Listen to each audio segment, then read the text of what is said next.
telling you, that movie was the worst. Oh, come on, Dave, you got I was right. You know I was okay. right. Oh, come on. Hey, Maxine, how you doing? Oh, good. Hi. Here, grab some menus, and I'll be with you in a minute, Okay, okay? thanks a lot. Really? Buddy. Oh, man. No taste. No taste. I don't know why I bother looking at this. I always order the same thing anyway. Scrambled eggs on toast. Talk about boring. Really? Give me a break. I know what I like, so shoot me. Todd, what are you having? No, I'm either gonna have the grilled cheese sandwich Number 11. or a ham omelet. Number 14. Thank you, Dave. How about you? I think I'm gonna have the chicken soup. Number 4, a fine choice. What is it with you and numbers today? I'll have number 18. 18. 18 is a hamburger. With lettuce, tomato, and mayonnaise. Yes, and I will just have a tea. Gee, oh, give me a break. You have to have something else. How about another hot dog? No way, no hot dog. Perhaps I will take a slice of cherry pie. Number 21, cherry pie. You got that, Dave? I heard him. Have you decided yet, Todd? Yeah, I'm gonna have a grilled cheese sandwich. Go with my first choice. Good old number 11. Okay, all set here? I bet I know what you want. Your usual scrambled eggs on toast. Do you know what it means to be in a rut? And you want a grilled cheese sandwich. Whoa, how did you know that?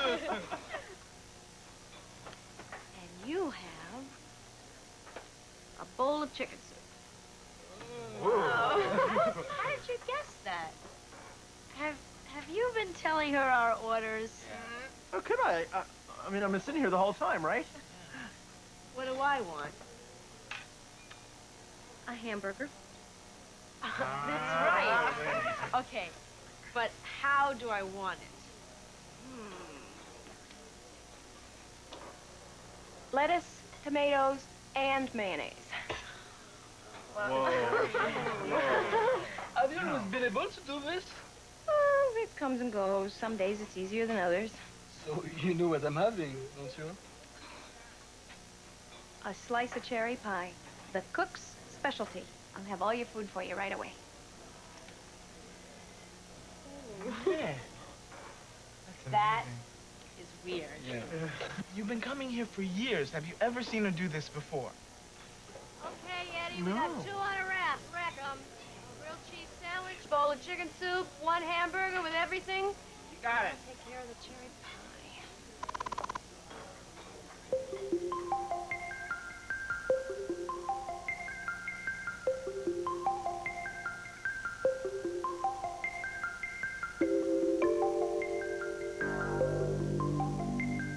This is the United States. The next story takes place here, in France.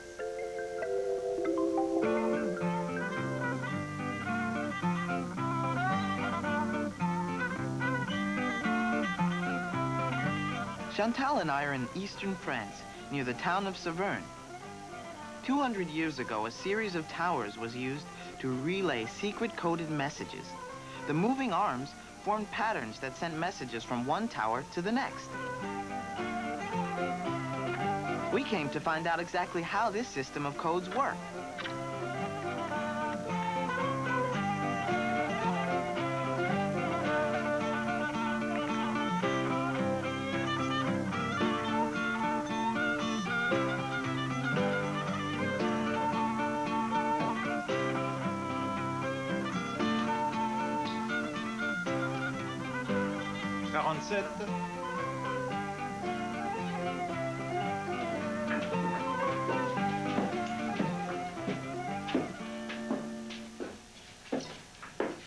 Bonjour, monsieur. Qu'est-ce que vous faites? Bonjour.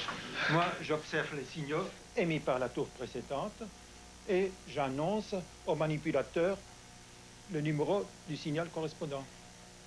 He says that he observes the signals coming from another tower and he announces the numbers corresponding to the signals to this lady, who emits another signal to a third tower. So they're sending a message, or they're Yes, receiving a message. So what's the message? Quel est le message? Je ne le comprends pas. Oh, she doesn't understand it. Si vous voulez connaître le code, il faut vous adresser à la 3e tour. Là-bas, vous trouverez un monsieur qui vous l'expliquera. we can go see someone else at a third tower who will explain the message to us because he knows the code. Oh, the code, huh? Yeah. Okay. Okay. Thank you. Merci. 22.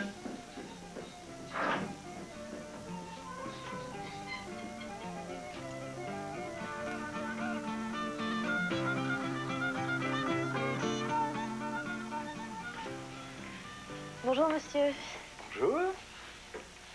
Bonjour. On voudrait savoir si vous avez les codes. On nous a dit dans la tour que vous aviez les codes pour les signaux. J'ai les codes et je peux même vous les expliquer. Asseyez-vous. Ah, c'est formidable.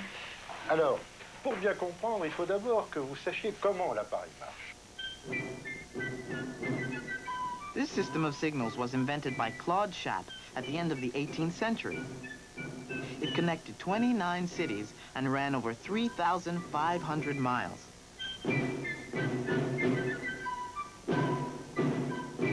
From Strasbourg to Paris, the system used 44 telegraphs. A messenger on horseback could deliver a message from Strasbourg to Paris in 4 days. But using the Chappe telegraph, it took only 6 hours. To really understand, he's going to explain to us how it works. How the machine works. How the machine works, Oh, okay. right, to understand the code. Alors, un grand bras et deux petits bras.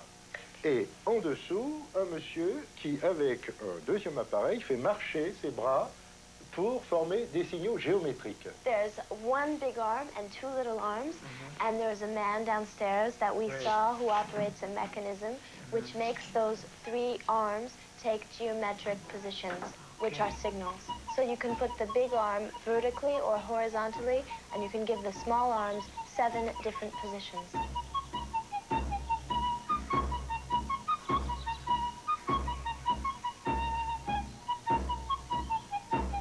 All of that makes for 92 basic signals. Okay. Mais qu'est-ce qu'on va faire de ces signaux? On va s'en servir pour chercher la signification dans un dictionnaire. Okay, these signals are used to find the meanings of them in a dictionary. A regular dictionary? No, it's a dictionary that's especially made for the Chappe telegraph. Oh, so it just has the signals and words, not definitions. Right. So what happens is they send off a first signal, which would be this, let's say, and that means 11, page 11. Okay. And so he opens the dictionary and he looks at page 11, and then they send off another signal, which would be this, and that means line 16. And so he goes to line 16 of page 11, and he finds the word bataillon, which means battalion. So the man in the tower is making the machine make certain signals that correspond to numbers Right, in the dictionary. exactly. Oh, okay.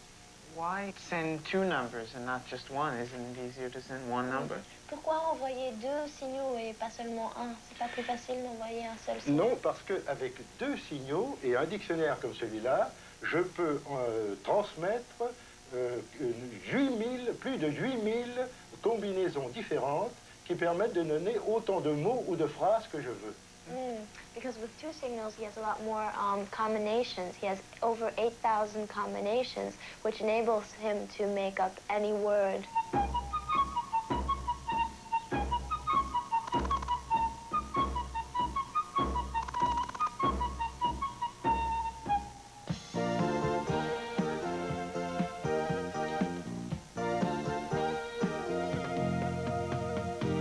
When we meet and greet each other, there are signals we recognize. Your eyes, a smile, a wave, a wag, a rub, a hug, a kiss. When we meet and greet each other, there are signals we all know. We all know, even if you don't understand the words. Konnichiwa. Hola. Yasu. Assalamu alaikum. Kaçtı. Namaste. Merhaba. Cześć. Howdy. You understand? Hello.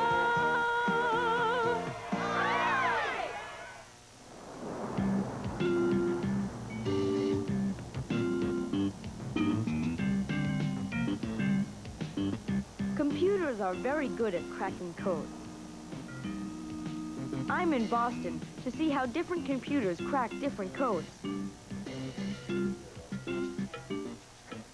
Dr. David Tiki is an expert in one of these computers, a reading machine. Hi, I'm David Tiki. You have an extra? It's of special interest to him because David is blind, and the reading machine can identify printed letters and change them into spoken language. This is the room where we can do the demonstration.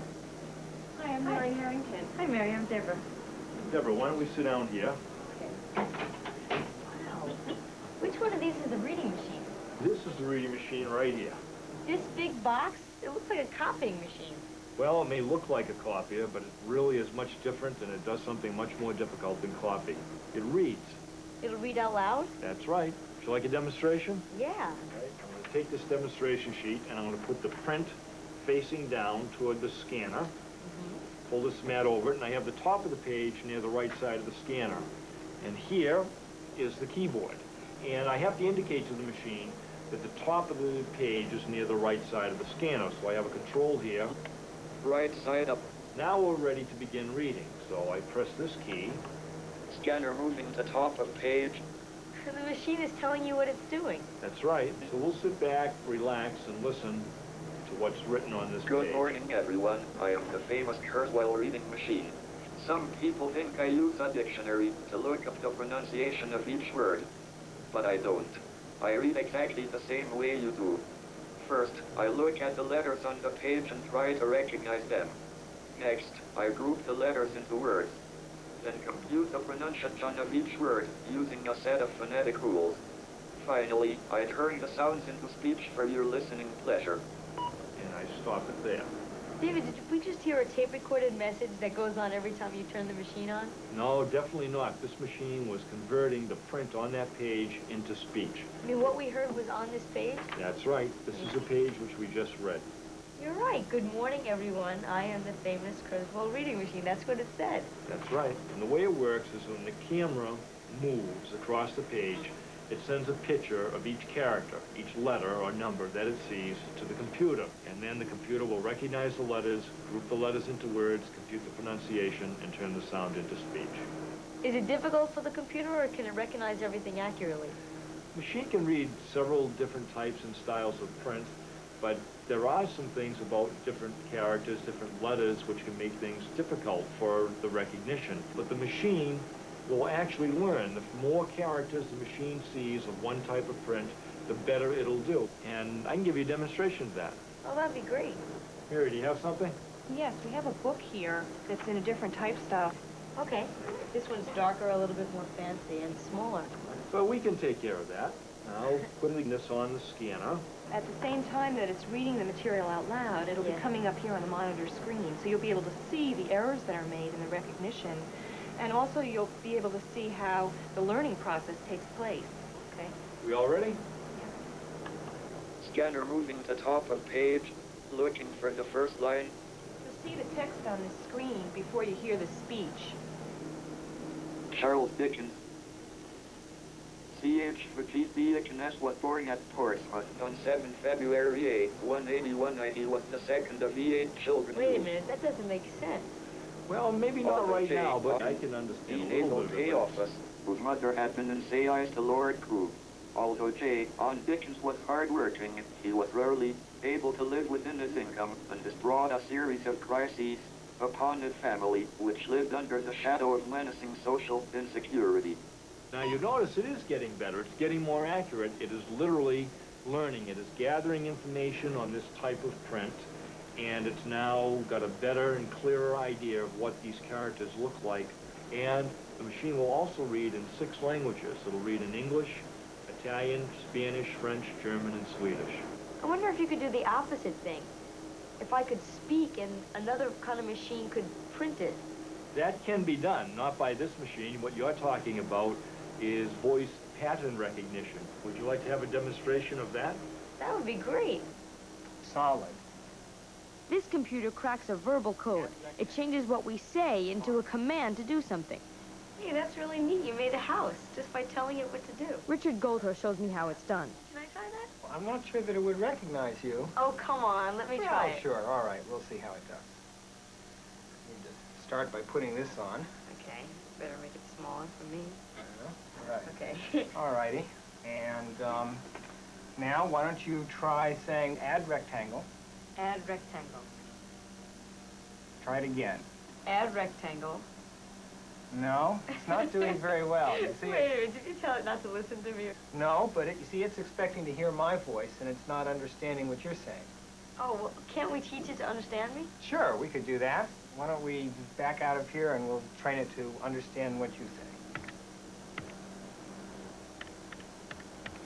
What are you The doing? first thing that we're going to do is tell it that it has to learn how you sound when you say add circle. Add circle. Good. And now edit color. Edit color.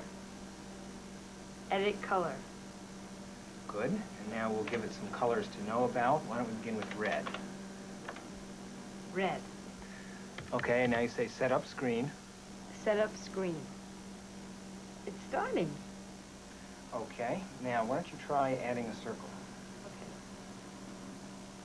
Add circle. And then edit color. Edit color.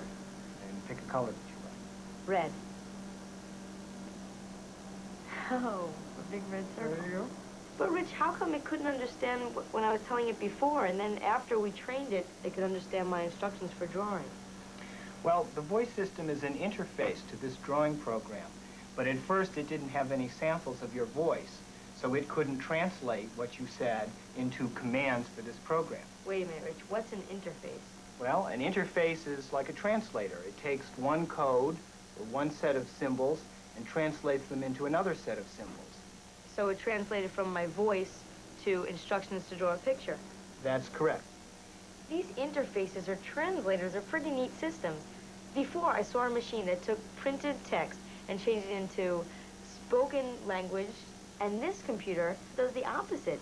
It hears what I'm saying, which is speech, and changes it into commands to draw a circle. Right. They're all translations from one system of code into another system of codes. Wow. At the Berklee College of Music, David Mash, chairman of the Music Synthesis Department, shows me how he makes music by putting a bunch of sounds together with computers. Hi, Dave. Hi, Deborah. How are you?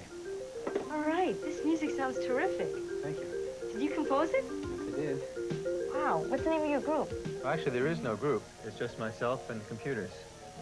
You made all this music? I see the piano keyboard, but where are all the other instruments coming from?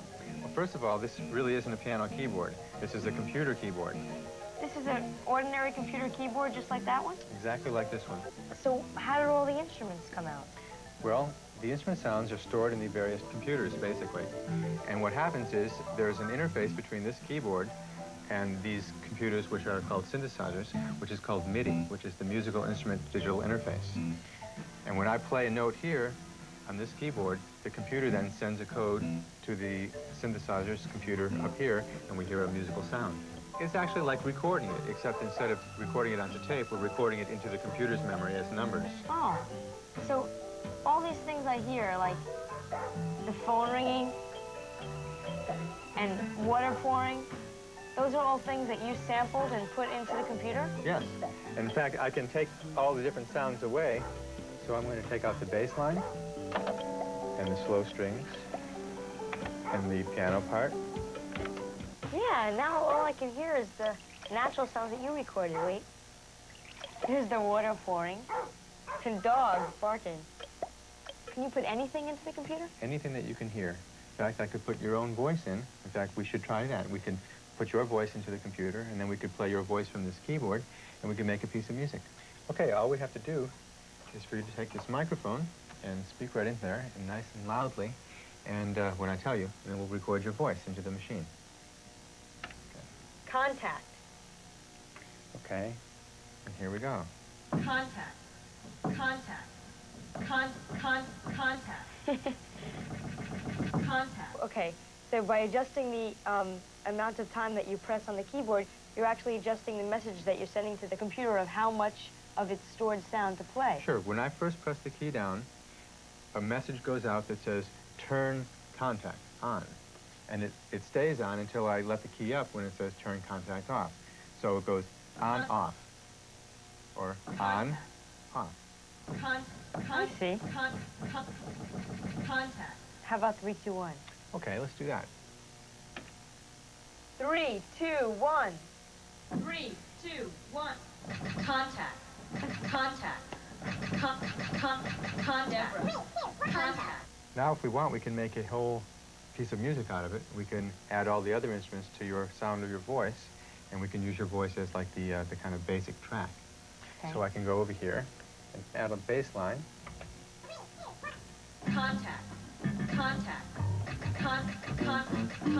3. Contact. Okay, and now if I want, we can add some vibes. And now some drums using the drum machine sounds. All right. So now it's this drum machine that we're hearing. Oh.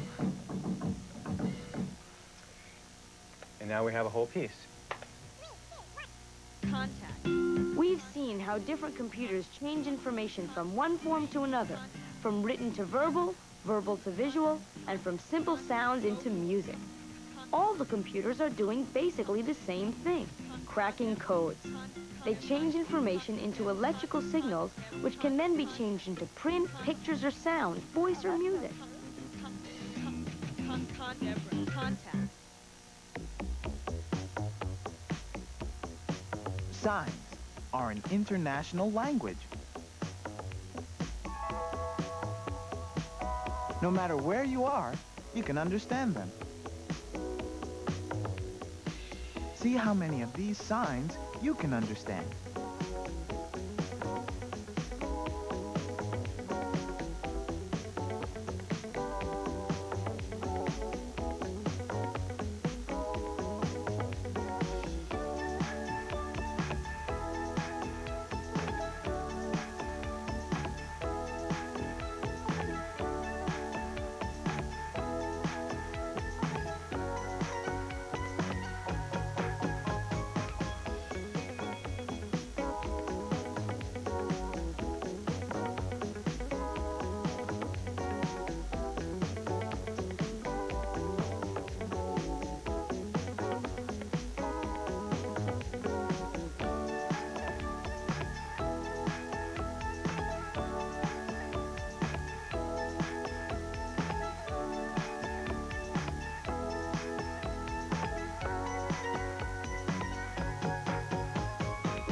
Signs say it all.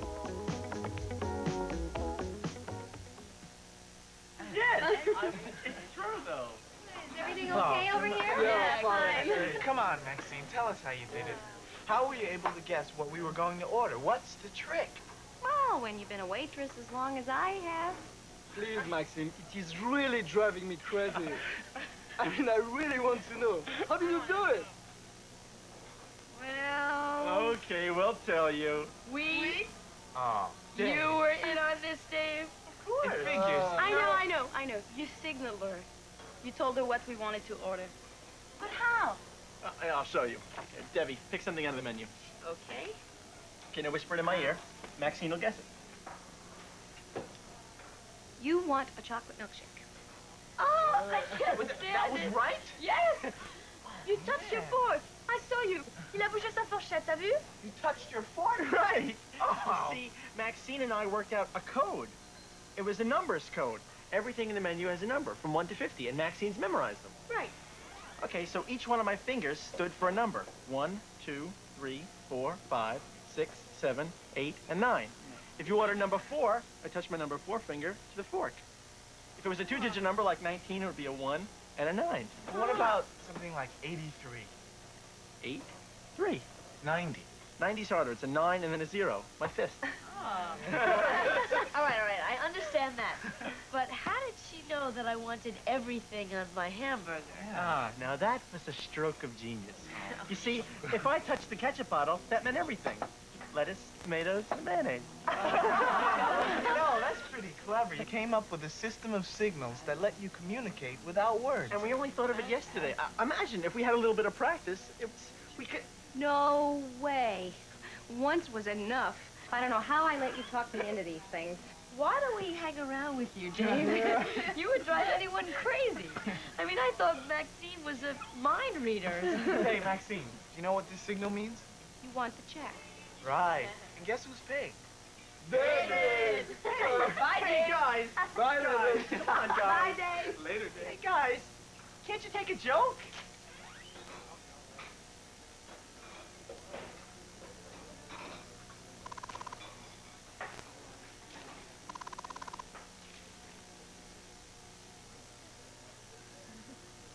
Todd?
Contact is a production of the Children's Television Workshop and FR3.